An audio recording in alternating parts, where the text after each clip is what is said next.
job, a counselor's job, is really customer service.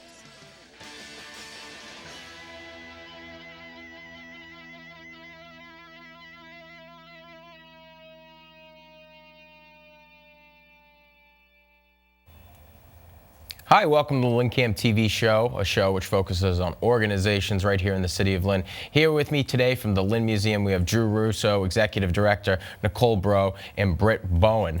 Guys, thanks for being here today. We want to talk about the organization in detail, but first and foremost, let's talk about you guys and how you're involved. Drew, let's start with you. Sure. So I'm the Executive Director of the Lynn Museum and LynnArts. And I think one thing that's important for people to know that we have really started getting the word out about over the last year is that in the fall of 2014, after a long process, the museum, which is really the repository and the conserver of the city's history, decided to merge with their neighbor LynnArts. And I think people know LynnArts because of our gallery, our black box theater, which Arts After Hours does tremendous work in every year, and makerspace for artists. And it made sense, you know, as we look at downtown Lynn as an arts and cultural destination, how can we leverage our best assets? And I think the boards of both entities decided, let's come together, let's see what we can do to make a really strong, vibrant arts and culture institution, one unified campus in downtown Lynn.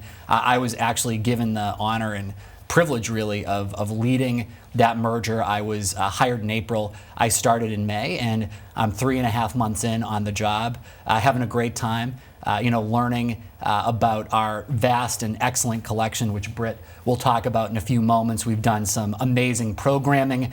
We've done a lot of great work to improve the building at LynnArts on Exchange Street. So there's a lot of exciting things going on, a lot of great people working together in the downtown right now, and it's a thrill to be a part of it. Absolutely, especially with so much change going on, it gives you that feeling of potential, you know. I think that's why so many people are adapt to being in the city of Lynn.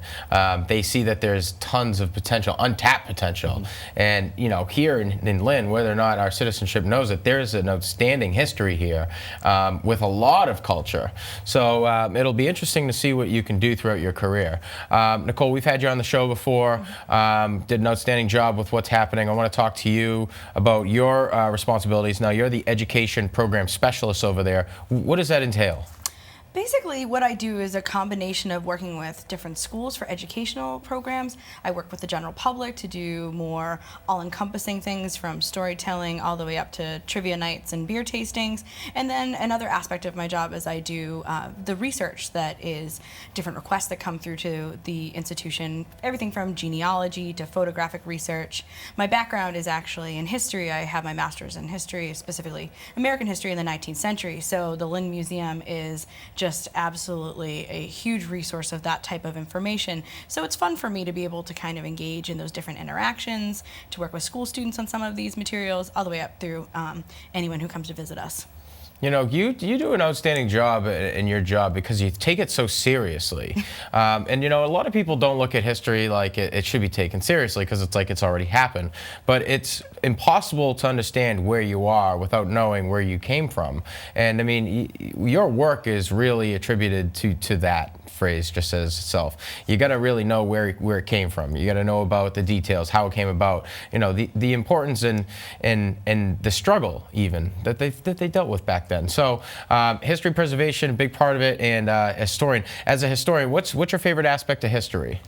So my favorite aspect of history is the early American Republic and up into the Civil War, so the antebellum period of New England history. A lot of my personal research that I do has to do with religion and gender and just looking at these types of markers in society that show how you basically get from a nascent republic up to the point of Civil War, and just looking at these different vignettes such as legal cases and sermons and different events that take place for change. One of the examples I use a lot at the museum is looking at a picture we have of the Common in 1810, and you see all these different buildings start to pop up, and you're seeing the change that is sweeping through this area right where we live now and think of as kind of one of those hubs of getting around the city, as you have firehouses popping up, you have Methodist churches, you have roads that are being trodden through from Boston to Salem. So it's just this kind of microcosm of change, and it's those types of vignettes that I really like to look at and get into. I mean, history is nothing but change over time, and that's really what we kind of like to show, change over time, and it's still changing. You know, one of the, I don't know if you can agree with me here, but like the idea of America's Start kind of reminds me of the show Lost, or like Survivor. It's like, all right, now you're here in this island, you got to deal with all this stuff. And I mean, like, there wasn't a lot going on here when they arrived. So, you know, it's interesting to see the development, how it works, and how to go about it. They think a lot about the more interesting parts of American settling, when there's really just those components of, how do I clear this land? How do I find water, food, etc.? So there's more of those kind of mundane aspects, but it is in sort of a Survivor kind of mentality. Outstanding, interesting stuff. Britt Bowen, collection specialist. Now, we know that if you're a member over at the Lynn Museum, you know that their collection is very vast. There's a lot of history in Lynn. So you have a big task at hand. Let's talk about your responsibility. Yeah, so I am new to the museum. I just started at the end of June, and my job encompasses everything to do with the collection, from proper handling and storage, paperwork, data entry in our database, condition reporting, and putting the objects on display. And I partner with Nicole very closely on designing exhibits and researching and interpreting the objects.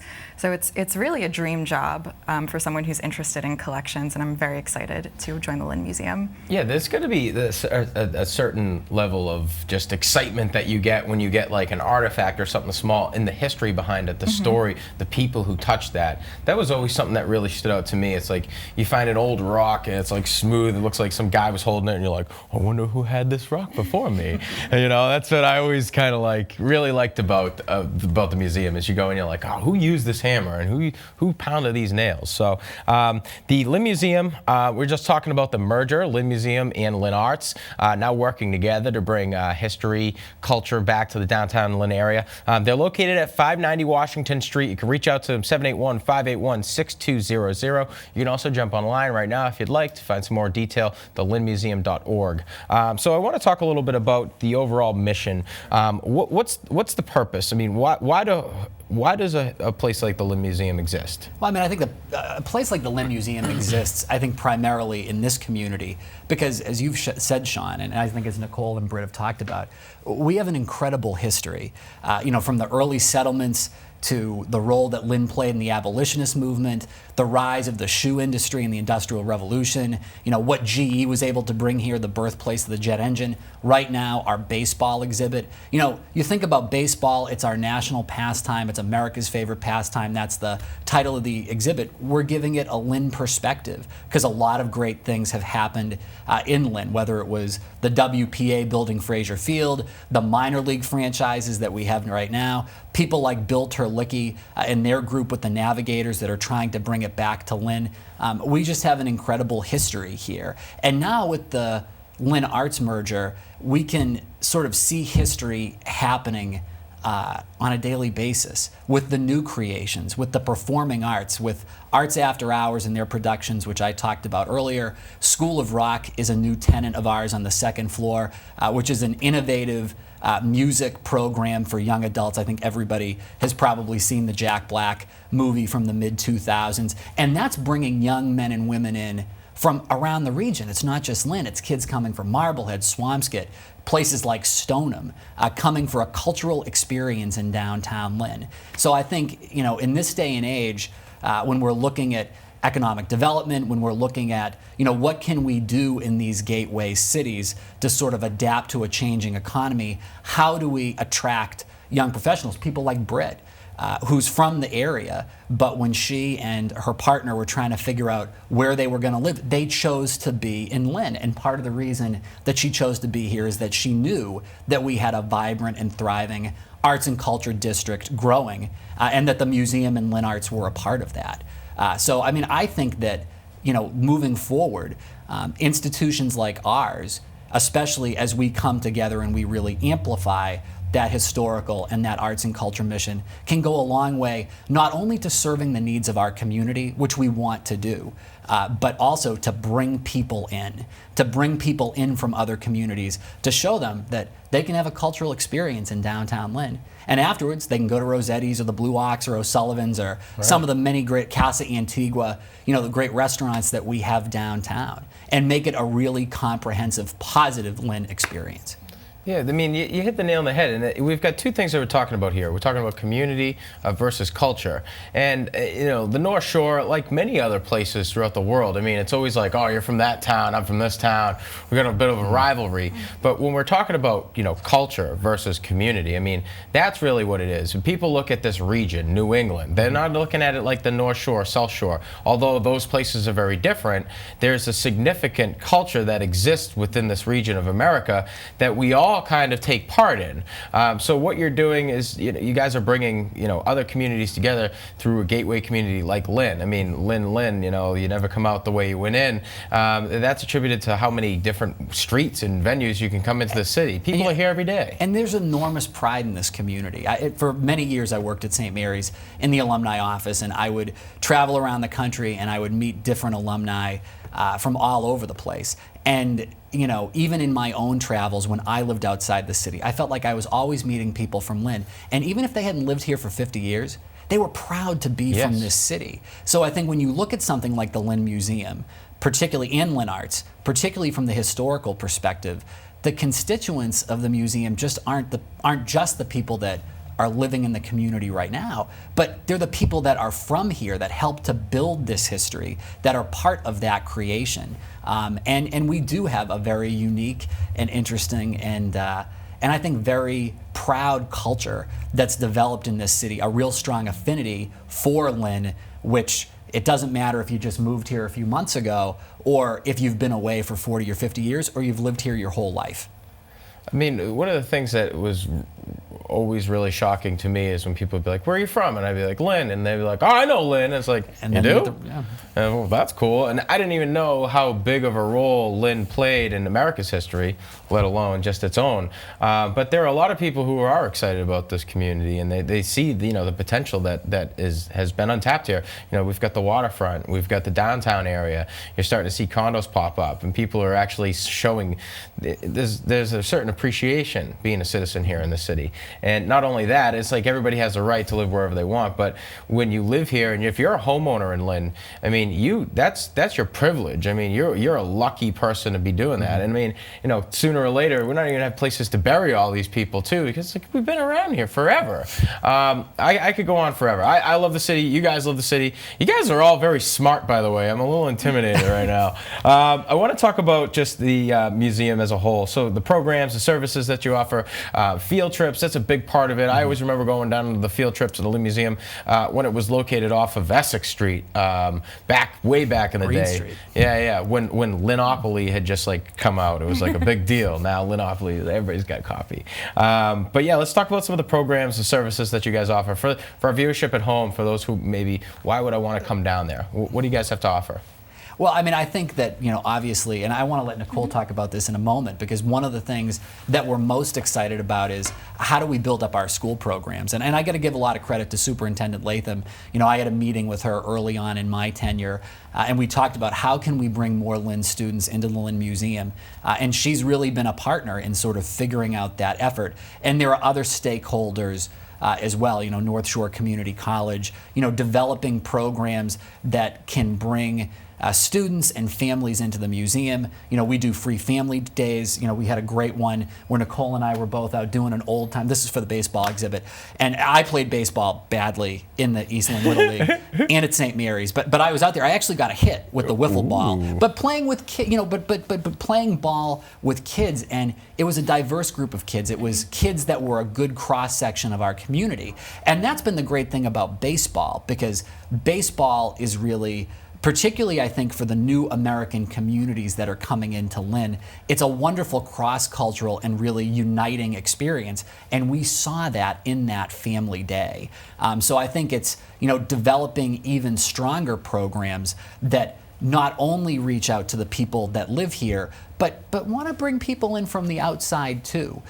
We want to show, through our exhibits that there's a lot of great things happening in arts and culture in Lynn. One of the things that we're really excited about is we're going to be doing as part of our, highlighting the merger, is a contemporary showcase of the artists that are creating in LynnArts today, and doing that exhibit in the museum. Really to show that, one, we are one united entity, that we're a unified campus, but that the Lynn Museum, which justifiably and very proudly is known for the excellent work that it's done in preserving Lynn's history, also is interested and is committed to exhibiting contemporary art that's produced by local artists. Wow. Nicole, I want to talk to you, and I mean, you probably touched base on this a little bit more, but I mean, like for a town like Lynn, what's the importance in preserving its history? Why is it important? Well, I mean, that's a question, and we talk about this a lot at the museum. What is the history of Lynn? Who is this history being preserved for? Who are we catering to? Obviously, the demographics of a town changes over time. We still have people living in Lynn whose families came over with John Winthrop on the Arbella, and we also have families who came here yesterday. So we have to often grapple with this changing dynamic, this changing demographic, and also this changing kind of museum world. What do you want to see when you come into a museum? What do we, and Britt can speak a lot about this, what do we collect? What do we save? What do we divest ourselves of?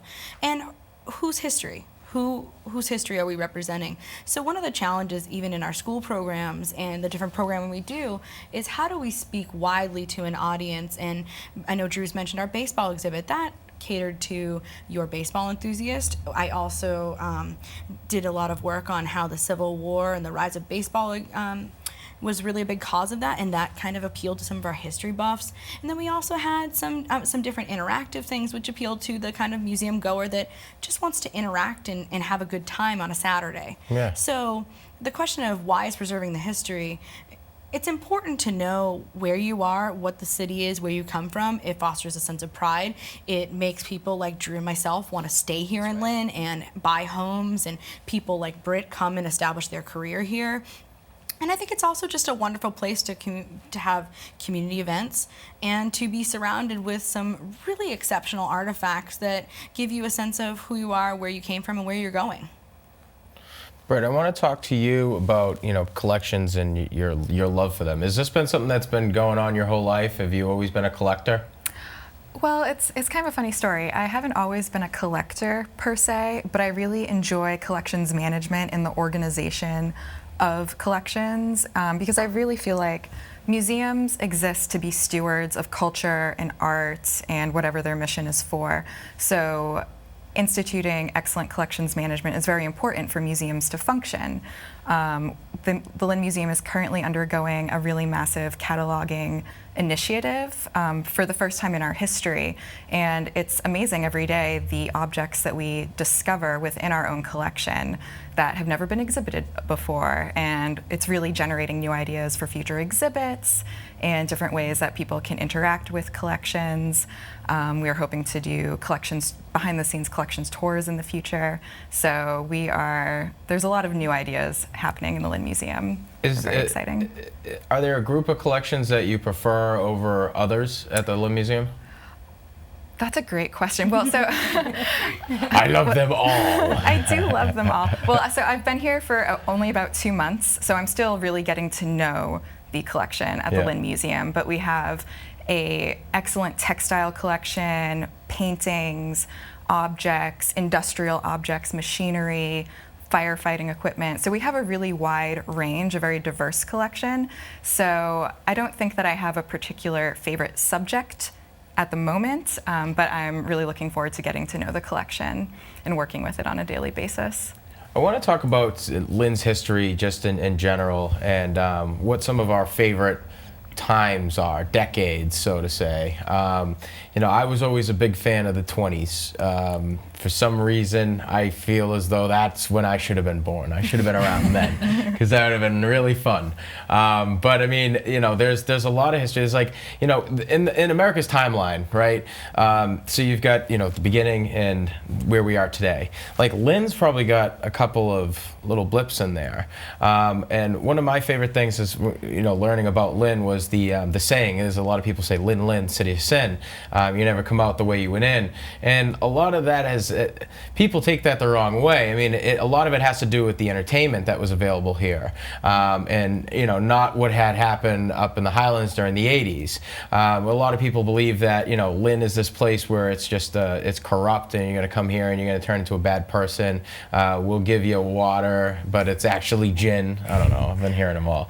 But it really is attributed to the entertainment that was available here. In the 20s, people would come to Lynn to watch their movies. I mean, there were tons of movie theaters. I've got some little things that you guys made up. Those little movie things. Those are of the theaters in the street, and they're awesome. They're so cool. I mean, especially as a film guy, to be able to see that. I mean, movie theaters back then, they were like stadiums. I mean, there was a lot of work that went into them. So I'd say my favorite part is the architecture, definitely, in that 20s to 40s area. It's always fun to learn about that. But two, it's like, the entertainment side of things. Like, what did people do for fun back then? So Drew, I'm going to defer this question to you. It's interesting that you should ask that, because my first experience with the Historical Society, and I think it's important for people to know that, the museum is the Lynn Historical Society, but was in the 6th grade. And I was in Mr. Foy's class in the 6th grade at Hood School, and I had to write a paper on a topic of my choosing. And my Nana, her family came here from Lithuania around 1914. So she was born right before the Depression, and her coming of age was during the Depression. And, she would tell me stories about how, her escape was going to the theaters. It was going to the Standard. It was going to the Olympia, the Auditorium, which I think they called the Garlic, the Capitol, the Warner. And I was always amazed because, these movie theaters, this type of entertainment wasn't part of the Lynn that I grew up in. And I mean, I love the Lynn that I grew up in. And now I'm kind of getting to the point where, there were things, like I can remember going to Pennyworth's and Rook's and, with my mother and McClellan's and places like that on Union Street. But it was a fascinating time. It was obviously a time of great economic upheaval in America. It was the creation of, I think, a lot of the safety nets that we are still seeing in place today, during the Roosevelt administration. And it was a very uncertain time, but still people around the country, but especially here in Lynn, really had to find unique and innovative ways to create joy. And the theaters offered an incredibly affordable and communal way to do that. She, in fact, still had, I think, some Depression dishes that I think that they gave at the Standard Theater. And I might have that wrong because there were so many of them. But to me, that's an amazing period of the city's history, and really the resiliency of the people that lived during that time. That greatest generation, as Tom Brokaw described them, really did pave the way for the city, I think, to grow and move after World War II, the development of Veterans Village, I think the explosion of the GE, our grandparents and great-grandparents, and it's interesting to hear those stories. And I'm fascinated by that period in Lynn's history. Absolutely.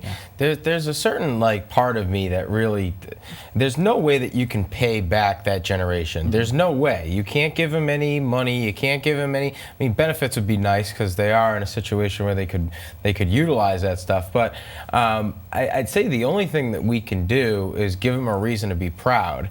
And it's like today, you turn on the news and it's like, ugh, turn that off as soon as I can. I just want to bury your face in a book. You don't want to know what's going on in the outside world. I mean, as today's generation, right, the new up-and-comers, I mean, what do we have to do as citizens to justify all the work that they've done? Well, I mean, I think that we, obviously I think people, I have to say that I think one of the great joys for me in this job is getting to work with people like Nicole and Britt, who I think you can see through the course of this program are incredibly impressive people, dedicated to their profession. But you know, Nicole's a kid that grew up on Water Hill Street in Lynn. I mean, I've known her for most of my life. You know, Britt, I think, comes from a very similar experiences, and I said earlier, she chose to live here. And we see examples of this. You have people, you know, I think you had Tony Seaforth on your show recently, you know, people like Corey Jackson, Seth Albaum, you know, working very diligently. A lot of the folks in the downtown who are too numerous to mention, the folks at City Hall, the state delegation, you know, lots of nonprofits. We're proud members of the Nonprofit Business Association. There are a lot of great people on the ground that are trying to find a way to sort of lead Lynn into this next great era. And I think that by doing that and by affirming our commitment to community, you know, laying down our roots here in whatever fashion that means for us, that's the best way I think that we can repay what is, as you said, a very considerable debt. Well put, and a great way to end the show. Guys, I want to thank you so much for coming on the program. I know you're busy down there. You're an outstanding group of advocates in Lynn, among some of the most intelligent people that I've had on this program. So very appreciative of you coming on, giving me some of your time. Drew Russo, Nicole Britt, and Britt Bowen of the Lynn Museum and LynnArts. Outstanding organization. Reach out to them, 590 Washington Street in Lynn, Mass. You can jump on to lynnmuseum.org. You can also reach out to them via the phone, 781-581-6200. That's it for the LynnCAM TV show. I want to say thank you to my staff, Pedro Diaz and Dave Riley Jr. From the studio here at LynnCAM TV. I'm Sean Donahue, wishing you all the best.